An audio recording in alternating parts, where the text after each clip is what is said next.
I read a lot of graphic novels, a lot of comics, and when I read Duncan the Wonder Dog, which took me a while, this is a fairly complex, long work.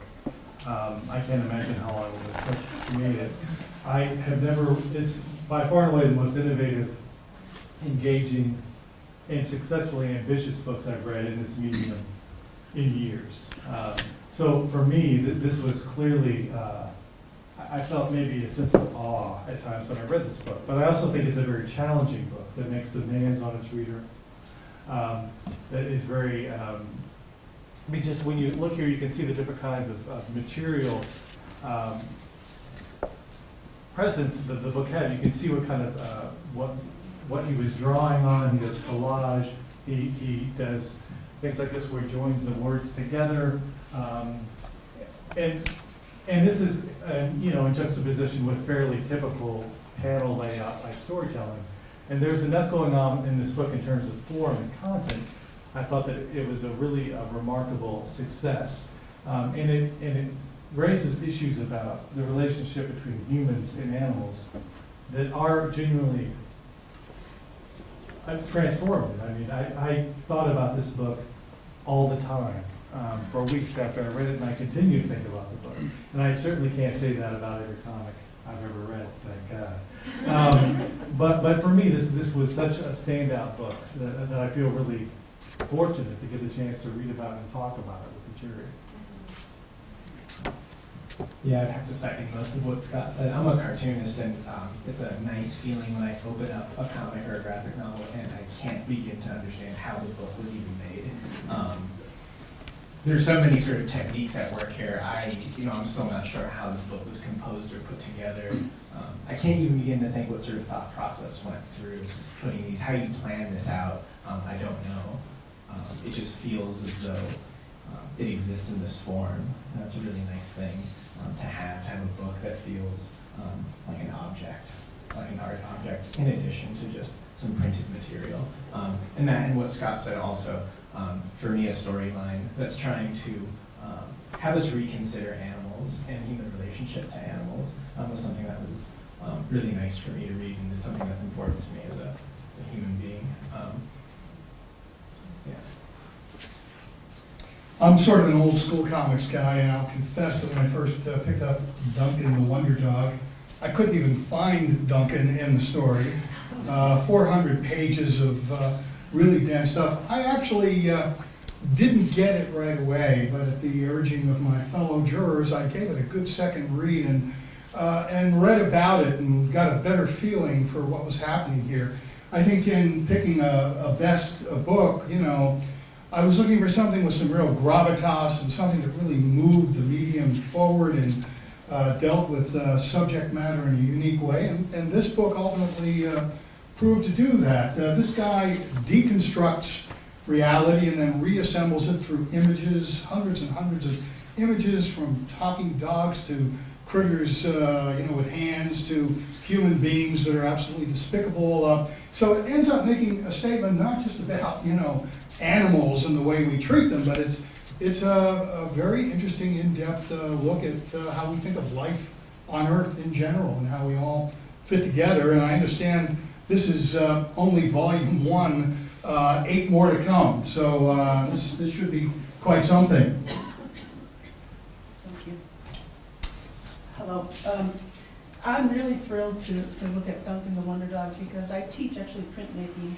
So I teach etching and lithography, and these are these kind of ancient techniques that we don't really use anymore, and I don't see much in modern graphic arts really explored as this person has done. They've obviously had some printing classes because these are, extremely complex ways of making up images. He moves from a photographic image to like an etching kind of line, and he does it sort of seamlessly. He puts in textures. He knows how to create an image. And the one thing about the book is that it's it's hard to get into. It's definitely hard to get into. I remember Jerod was saying he saw it at a comics fair, and he kind of looked at the first pages and then walked by it, and didn't really delve into it. And then he started reading about it, and then he got into it himself, and he was taken away by it. And so it is a difficult book to get in. It's very long, but when you do, it's so rewarding. Look at that drawing. Is really amazing. The way he layers his images, layers his textures and, you know, types of line and whatnot. Anyhow, what I was going to say is that it has this kind of gray flatness to it, you know, which makes it sort of difficult to get into. But then after reading some interviews with him, he knew what he was doing. This is a very kind of flat, even-keeled, you know, drawn within sort of book, and it completely works to support. Yeah, I think too in the art, like with some of these characters, I don't need to look at them. There's a stillness too, in a surface action that goes along with this graphic technique, but it is completely misleading because there's so much going on in the book. There's so much emotional movement. There's so much politics beneath this still surface that the more you read the book, the more you notice these juxtapositions that he's building over hundreds of pages, the more powerful they become, even though the surface level is kind of quiet. Like this character here. Oh, I'm sorry. This guy, this is pretty much his expression. But I mean, his story is remarkable, and the more you learn of it, the more powerful it becomes. So I think that this book is so highly controlled. That's why I valued it so highly. It's one thing to be ambitious with your form, to try different techniques, to be so utterly successful, I think is not as common. And this pushes the comics medium very far. And I mean, one thing too, I don't want to take over, but obviously I'm totally excited about this book. This character here is Wonder, another monkey. This book is not simplistic, saying humans do horrible things to animals, we should feel guilty, never eat chicken, right? It's not the message of the book. I mean, there are animals across the moral and ethical spectrum, just as human beings too. And the book is always challenging. That's one thing I love about it so much. And I always wondered what was going on with the cover of this book. Can you show the cover? I saw this cover, I thought, I don't get the cover. But today I think I get it. Right? What is this thing a picture of? Right, but the structure of the face is entirely human at the same time, right? And I think that he is trying to collapse that clean, convenient division between the animal and the human in this book in so many different ways. So just good job. And his name's not on the cover or it's not anywhere. It only shows up in the copyright in this tiny thing. So he effaces his own authorship from the book. Anyway, John. I'll just say something briefly.